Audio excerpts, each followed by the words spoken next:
This channel does not promote any violent, harmful, or illegal activities. All content provided by this channel is meant for an educational purpose only.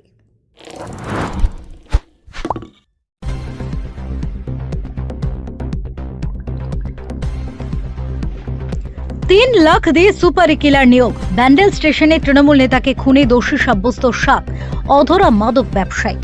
নিহত স্ত্রী তথা ব্যান্ডেল গ্রাম পঞ্চায়েতের তৎকালীন প্রধান ঋতু সিংহ তিনজনের বিরুদ্ধে এফআইআর করেন।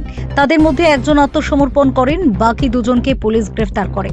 ব্যান্ডেল গ্রাম পঞ্চায়েতের প্রধানের স্বামী তথা তৃণমূল নেতা দিলীপ রাম হত্যা মামলায় 7 জনকে দোষী সাব্যস্ত করল আদালত। সাজা ঘোষণা করা হবে বুধবার। অভিযোগ, জমি বিবাদের জেরে ব্যান্ডেলের মাদক ব্যবসায়ী সমুদ্রী যাদব ভাড়াটে খুনি নিয়োগ করে দিলীপকে খুন করিয়েছিলেন। সেজন্য 3 লক্ষ টাকা দিয়েছিলেন তিনি। মূল অভিযুক্ত সমুদ্রী এবং তার এক ছেলে এখনো অধরা। 2019 সালের 29 জুনের ঘটনা। নৈহাটিতে রেলের পিডব্লিউআই অফিসে যাওয়ার জন্য সকাল 9টা নাগাদ ব্যান্ডেল স্টেশনে ট্রেন ধরতে যাচ্ছিলেন দিলীপ। 5 নম্বর প্ল্যাটফর্মে ওঠার মুখে রেল লাইনের ওপরেই দুষ্কৃতীরা তাকে গুলি করে খুন করে। পালানোর জন্য এরপরে শূন্যে গুলি ছোড়ে তারা। পুলিশ তদন্তে জেনেছে এলাকায় ঘুরে সব দেখে শুনে গিয়েছিল ভাড়াটে খুনিরা। তারপরে নির্দিষ্ট দিনের সমুদ্রের নির্দেশ পালন করেছিলেন। নিহত স্ত্রী তথা ব্যান্ডেল গ্রাম পঞ্চায়েতের তৎকালীন প্রধান ঋতু সিংহ 3 জনের বিরুদ্ধে এফআইআর করেন। তাদের মধ্যে একজন আত্মসমর্পণ করেন, বাকি দুজনকে পুলিশ গ্রেফতার করে। খুনের তদন্তে নেমে পুলিশ তাদের যোগ খুঁজে পায়নি, তাই 3 জনকে পরে ছেড়ে দেওয়া হয়। খুনের তদন্ত শুরু করেছিল ব্যান্ডেল জিআরপি, পরে সেই মামলা চুচুড়া থানায় যায়। তদন্তে দেখা যায় ব্যান্ডেলের বাসিন্দা শকুন্তলা যাদব ওরফে সমুদ্রের সঙ্গে জমি নিয়ে বিবাদ হয়েছিল দিলীপের। তার জেরেই ভাড়াটে খুনি দিয়ে তাকে খুন করানো হয়। শকুন্তলার এক ছেলে মঙ্গল যাদব সহ 3 জনকে গ্রেফতার করে পুলিশ। তাদের জেরা করে আকবর নামে এক ব্যক্তির নাম উঠে আসে। এরপর নাগপুর থেকে আকবরকে ধরা হয়। পরে আরও 3 জনকে গ্রেফতার করা হয়। মামলার সরকারি আইনজীবী শঙ্কর গঙ্গোপাধ্যায় জানান, মোট 39 জনের সাক্ষ্য গ্রহণ করা হয়। যিনি গুলি চালিয়েছিলেন সেই গুড্ডুর থেকে আগ্নেয়াস্ত্র উদ্ধার হয়েছিল। সেই আগ্নেয়াস্ত্র থেকেই গুলি ছোড়া হয়েছিল তার প্রমাণও মিলেছে। মামলায় 4 জন প্রত্যক্ষদর্শী ছিলেন। মোট 9 জনের বিরুদ্ধে চার্জশিট দেন তদন্তকারী অফিসার। তার মধ্যে 7 জনকে খুন সহ একাধিক ধারায় দোষী সাব্যস্ত করেছেন তৃতীয় ধারা আদালতের বিচারক কৌস্তব মুখোপাধ্যায়। দিলীপের স্ত্রী ঋতু বলেন, পুলিশ ও সরকারি আইনজীবীর কাজে আমি খুশি। দিলীপ যখন খুন হন তখন আমার ছেলের বয়স 13 বছর। খুব কষ্টে এতগুলি দিন পার করেছি। যারা ফেরার তাদের বিরুদ্ধেও এবার ব্যবস্থা নিক পুলিশ। ফেরো রিপোর্ট, কলকাতা মিরর।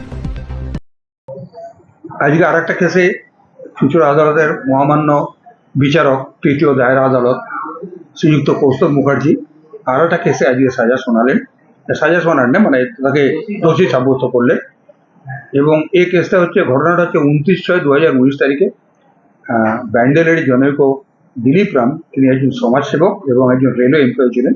তিনি রোজকার মতো তার অফিসে যাওয়ার জন্য ব্যান্ডেল স্টেশনে ট্রেন ধরতে যান, কিন্তু সেখানে এই সমস্ত যারা আসামি তারা একটা ষড়যন্ত্র করে দিলীপ রামকে ব্যান্ডেল স্টেশনে রেলওয়ে ট্র্যাকের মধ্যেই গুলি করে মারে। এবং মারার পরে তদন্তটা অভিযোগের ভিত্তিতে প্রথমে ব্যান্ডেল জিআরপিসে হয়, কিন্তু পরবর্তীকালে তদন্তটা চুচুড়া থানার আইসির কাছে আসে। এবং ফাইনালি যিনি এই কেসের তদন্তকারী অফিসার ছিলেন প্রদীপ দা, তিনি এই কেসটা পুঙ্খানুপুঙ্খ তদন্ত করে এখানটায় মোটামুটি 9 জনের বিরুদ্ধে, প্রথমে এই কেসটা 6 জনের বিরুদ্ধে চার্জশিট দেয় এবং তারপরে আরেকজন আসামি ঠিক তারপরেই অ্যারেস্ট করতে পারে এবং তখন আরেকটা সাপ্লিমেন্টারি চার্জশিট দেয়। তাহলে মোট 7 জন হলো, কিন্তু চার্জশিটে মোট 9 জনের বিরুদ্ধে চার্জশিট করা হয়। এবং এখানটায় সমস্ত প্রায় 39টা সাক্ষী, আমি এই কেসটায় সাক্ষী গ্রহণ করানো হয়েছে এবং তাতে ডাক্তার পোস্টমর্টম রিপোর্ট। এবং সবচেয়ে মজার ব্যাপার হচ্ছে, এখানে একটা কথা না বলে পড়া যাচ্ছে না, পোস্টমর্টমে দিলীপ রামের মাথা থেকে যে গুলিটা পাওয়া গেছে এবং সেখানটায় এই কেসের যে মূল আসামি যে দিলীপ রামকে ফায়ার করেছিল তার নাম হচ্ছে মোহাম্মদ নাসিম আলিয়াস গুড্ডু।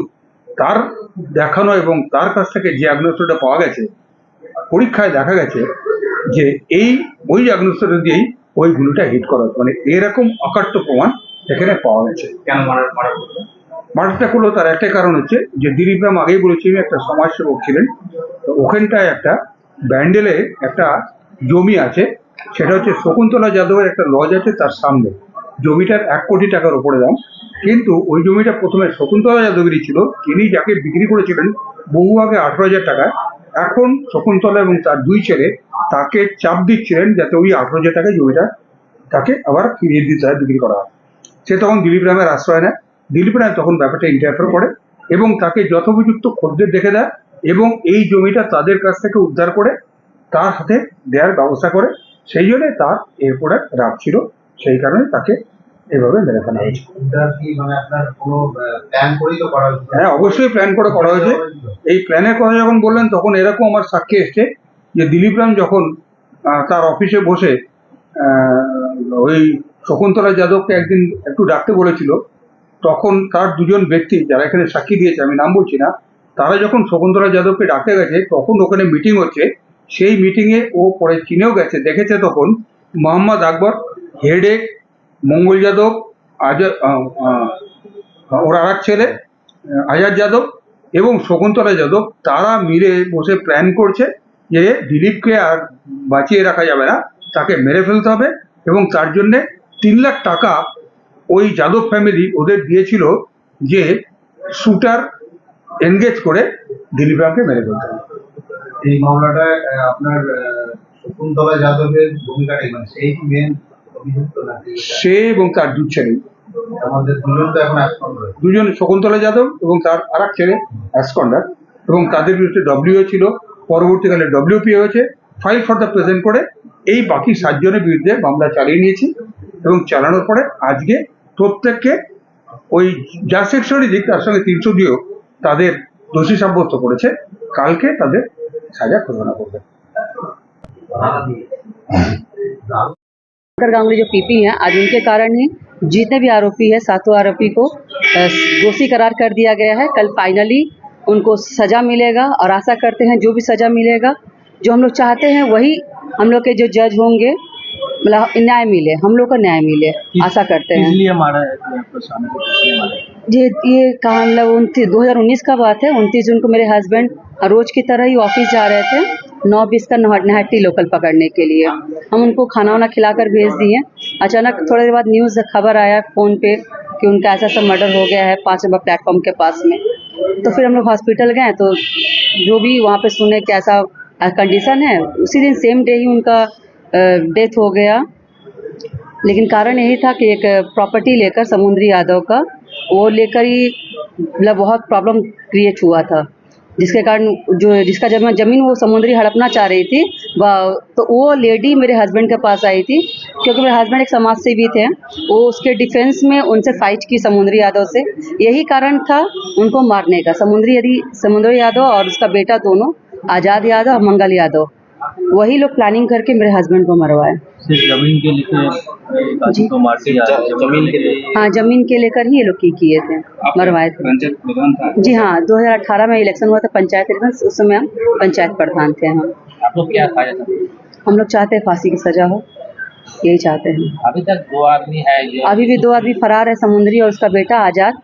तो कल फैसला होने के बाद हम कोर्ट से यही चाहेंगे कि उन दोनों को भी वही सजा मिला जाए, ताकि पापा है मेरे संग में, हम लोग का परिवार है, जो कि हम लोग के सर पे कोई गार्जियन नहीं है, हम लोग का न्याय चाहिए। तब तो आपका लड़का छोटा था? हाँ, उस समय मेरा बेटा 13 साल का था, तो हम लोग पूरा गार्जियन लेस था, कोई गार्जियन था नहीं, तो हम लोग बहुत तकलीफ में 7 साल काटे हैं हम लोग। 2019 से 2026 हो गया, अभी तक 2 आदमी फरार है, अभी तक हम लोग को अब पता नहीं क्या कारण है, हमको नहीं पता, लेकिन जहाँ तक जानते हैं कि हम लोग के जो पीपी सर हैं शंकर गांगुली, तो जो आरोपी हैं उनके फैमिली वाले हाई कोर्ट में बहुत बार बेल के लिए आवेदन किए, किंतु हम लोग के पीपी सर ही वो बेल को खारिज कर दे रहे थे। तो हम आशा करते हैं, धन्यवाद जनाते हैं हम लोग के जो शंकर गांगुली जो सर है, पीपी सर है, हम लोग के आईओ थे प्रदीप दान सर, कि उन लोग के कारण ही आज हम लोग जो आरोपी हैं उनको सजा मिल पाए। अभी तक जो 2 जन फरार है जी, उसके लिए क्या बोलेंगे कि पुलिस का कोई? ये आशा करते हैं जैसे 7 लोगों को अगर सजा कल हो जाता है तो बाकी के 2 लोग को भी सजा होगा ही। इतना पुलिस का कुछ ये है कि मतलब काम में थोड़ा नहीं, ऐसा बात नहीं है, वो जितना हो सका है वो लोग कोशिश किए हैं, और बोले तो आशा करते हैं कि दोनों का फिर से सजा, जो भी खोज कर लाएंगे उसको भी वही सजा होगा। आपका नाम? जी, मेरा रितु सिंह राम। मंजिल उन्हीं को मिलती है जो रुकना नहीं चाहते। हर सफर का नया हौसला। Hooghly Motors e-auto.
Enjoy a weekend at Vedam, the paradise of peace.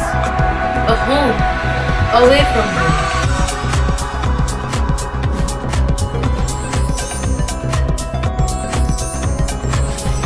See yourself resonating with the nature.